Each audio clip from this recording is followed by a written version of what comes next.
लेकिन आज हम जिस चीज की बात करने वाले हैं वो ईरान से जुड़ा एक ऐसा कथित सैन्य खतरा है जो शायद इस पूरे रीजन की तस्वीर ही बदल दे।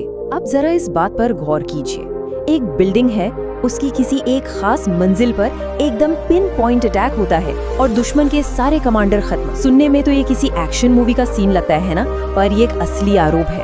और यहीं से एक बहुत बड़ा सवाल उठता है कि आखिर इतनी सटीक स्ट्राइक की कैसे गई।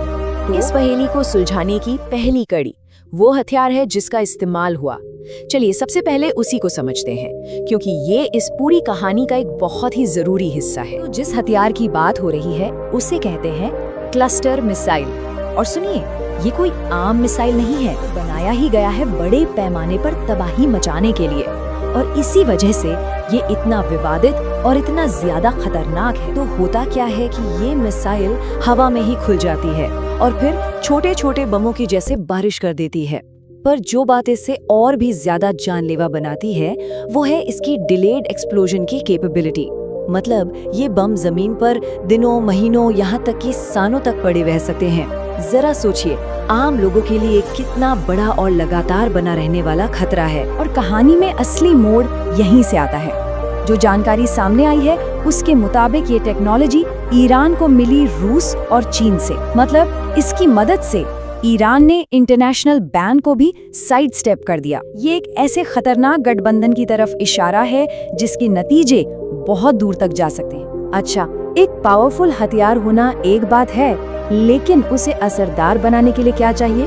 एकदम सटीक जानकारी, इंटेलिजेंस। और बस यहीं से मामला और भी ज्यादा दिलचस्प हो जाता है। तो फिर सवाल वही है, हमलावरों को ये कैसे पता चला कि निशाना लगाना कहाँ है? मतलब इतनी स्पेसिफिक, इतनी खुफिया जानकारी आखिर आई तो आई कहाँ से? इसकी माने तो इसका जवाब सिर्फ एक शब्द में है, और ये वो नाम है जो पूरी दुनिया की जियोपॉलिटिक्स में हलचल मचा सकता है। ये दिखाता है कि जो जानकारी कथित तौर पर दी गई थी वो कितनी डिटेल में थी।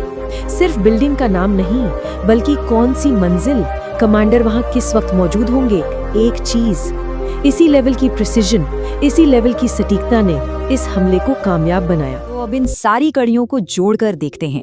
कहा यह जा रहा है कि ये सब एक गहरी होती स्ट्रेटेजिक पार्टनरशिप का हिस्सा है, एक ऐसा गठबंधन जो शायद इस पूरे रीजन का नक्शा ही बदल दे। जो बात सामने आ रही है वो ये कि ये पूरा सहयोग एक फॉर्मल एग्रीमेंट, एक संधि पर आधारित है। एक ऐसी संधि जो रूस और ईरान के बीच बढ़ती दोस्ती और पार्टनरशिप का सीधा सीधा संकेत है। ये एक तरह का लेन देन है, एक give and take situation. Iran रूस को देता है ड्रोन्स और बदले में रूस उसे देता है एडवांस्ड मिलिट्री टेक्नोलॉजी और सबसे जरूरी खुफिया जानकारी।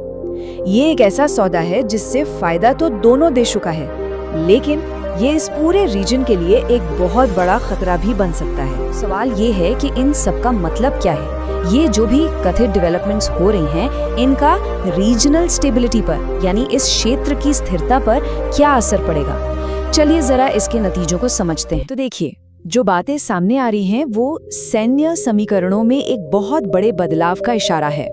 ये एक नए दौर की शुरुआत हो सकती है जो इस पूरे क्षेत्र में नए संघर्ष और अस्थिरता को जन्म दे सकता है। ये सब हमें एक आखिरी और बहुत जरूरी सवाल पर लाकर छोड़ देता है। ये जो कथित गठबंधन बन रहा है, रीजनल पावर के समीकरणों को कैसे बदलेगा? क्या हम एक नए कोल्ड वॉर, एक नए शीत युद्ध की तरफ बढ़ रहे हैं? इसका जवाब खैर वो तो आने वाला वक्त ही देगा।